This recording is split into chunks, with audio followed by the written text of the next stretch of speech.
Sajibugi Noma Panba, Sajibu Saira Numit Kamari Lenana, Manipuragi, Raja Savagi MP, Maharaja Sanazavole Semana, Lamdamasigi Miam, the Pogel Pirakle, Mahaki Pogzelda, MP Sanazavana High, Numit Ashidagi Hona, Lamdamasida Ingta Pamadi, Sakwat Papurapo Oresano, Lenana, Tangdulata, Piba Masil Loshindana, Mahusagi, Pibamda, Miam Nungai Fanahimbang, Oresano Hina Pogzelakle.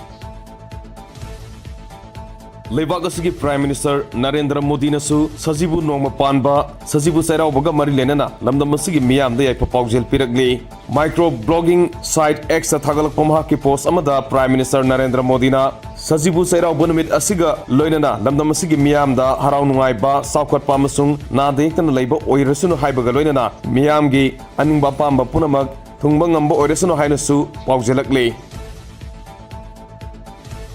Sajibu Noma Panba, Sajibu Sairao Boga Marilenana, Kavu Union Manipurna, Hing Kongbal Daliba, Lining Tosana Mahigi Laisangda, Ano Pen Katuna Amadi, Sing Haiduna, Nungai Fana Fanaba, Lining Toda Tony Zakray, Ramasigi Matangda, Songbung Kabui Kulgi, Kunpu, Pamai, My Pana Fongo Kibada, Sajibu, Yening Tamba, Sairao Basi, My Horol Dagi, Kabui Singi Oina, Ayukta, Pantongda, Saying Sangdam Naduna, Lai Patavasing, Numit Taba Makai. Hauribi Makatamna, Saktaraga, Tantokle,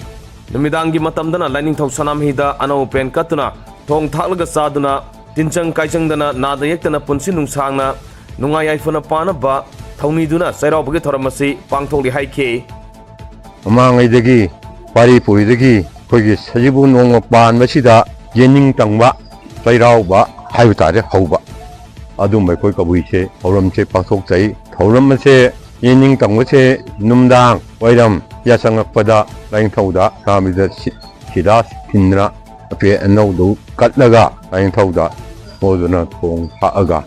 Madugi, Oram Adu Pangtoi. Maduga Marilena, Lining Tosanamahi Temple Board Member Secretary, Sibudat Luang, Fondo Kibada, Lining Tosanamahi, Lining Satpa Purupsina, Amatoina, Sajibu Noma Pan, Basera, Gitarum Pangto Pasina, Mitop Kangdopada, Lairagani. Howzik Toliba Irangasi, Mitopna Mapu Sabadagi Tolibani, Yek Salai Lejaba, Kawi Purup Singna, Sajibu Seraba, Pangtok Pasina, Lamdam Masige, Yellow Missing Hananungsi Sanaba, Purakuna, Ingna Sing the Pan, Balamdam Ama Purapangam Nagani Haike. Yellow Purup Lejaba, Yek Salai Lejaba, Purup Singiweba, Anoba Lamayama, Hanban Miniana, Itamzaga.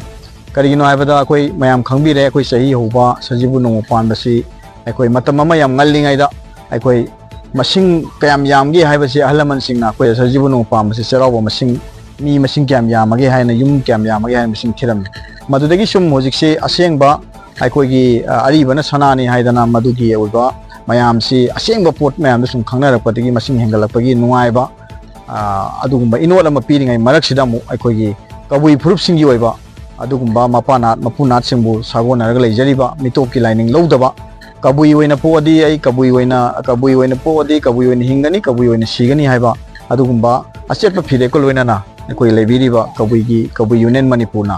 akoi yamna akoi gi kai tare wakhan ta na tungi asana miyeng amada akoi chumna kabui gi tongan ba gang na gi thoram da akoi gi atopa kanglop sina salga yawba akoi gi ningol chakau bada kabui gi ipai to association sing koi punna sak samin na ba sikhang nataba akoi gi oiba akoi gi i mari ni hairaga di kari makara Apunba akoi thorma ma lebam thoi haibase masi puthopirakpane na lojai loinana madugi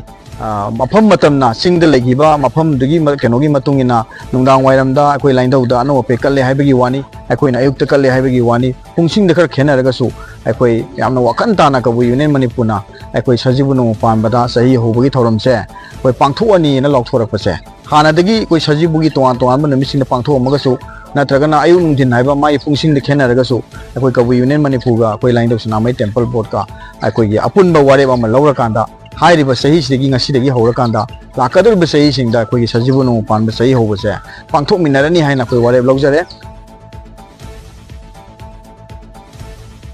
Sajibu Noma Pan Basaira Bangasi, Lamda Masida, Maruina, Maitay Purna Paksana Pangtonari. Namidasigi Mangoina, Yum Kaising Taru Tanana Sitsing do Polenana, Nasi Ayuk, Yum Tong Kudinda, Lining Tosanamahida, Aten Pot Katuna, Yaipa Tony Ki, Madugi Matung, Yum Tong Kudinda, Matelukoi Langa Ki, tungda yumgi thongalda sakluk thadoklaba matung yumgi miyoisingna kumama hobagi harau tarambaga loinana punna saklen saminaki miyamna amaga yaipa paujel pinari nungthilgi matamda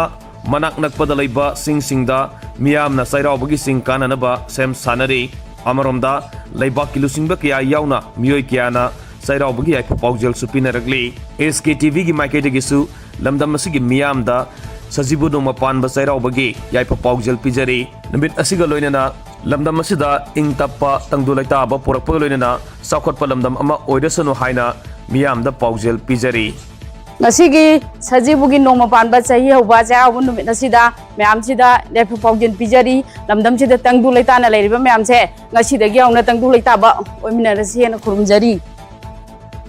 tha asige hokiba tang kunipan gi numit yumba matam yorokpada thengkhang kharada leibak asige yumlo nariba Myanmar da Richter scale da magnitude 8.8 yauna hakiba yuana lambi thong amasung awangbu building sing laisang amadi university fawba yauna kinthaduna akai toy paktanana thokiba thogdokta hajik fawbada leikidaba myoi masing lising amaga satruk hen krai myoi lising ahunga samri hena aswapan nanglei thogdok asigi makha tarakpada asiba masing hengalakpa yabagi akiba leire asokpa masing su nongma hengalakli hojiksu rescuers singna search and rescue operation chathaduna mi kanba amasung nansinduna leiba haksang sing lokthokpagi thabak akan mamong da sathari leibak adugi nepido saigang region yauna mandlegi mafam kyada yor haba aduna sauna amangata thonbaga loinena asuk yamna misimina nanghankibani Myanmar khakta natana Thailand dasu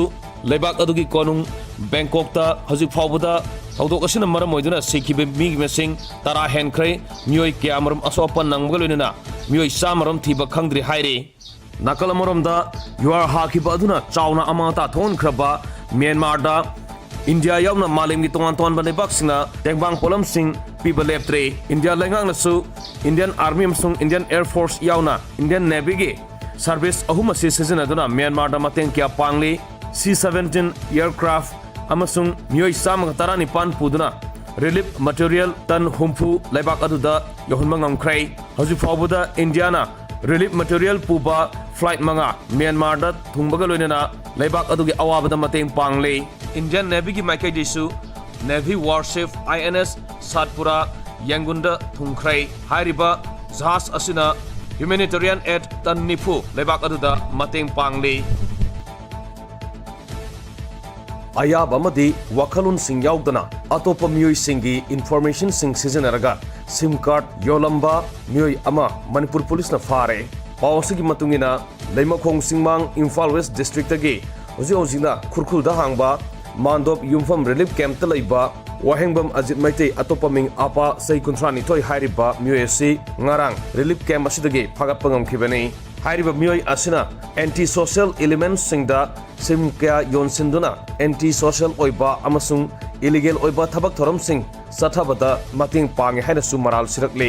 farba myo esidagi BSNL 5G ready sim card kunithoi Airtel 5G plus sim card yankhai mathoi Airtel 5G plus MNP sim card nifumari handset ama amasung Aadhaar card ama recover tawba ngamkhrai loinana thodok asigi matangda makha tana thijinaba police na case ama register tawkhre hairi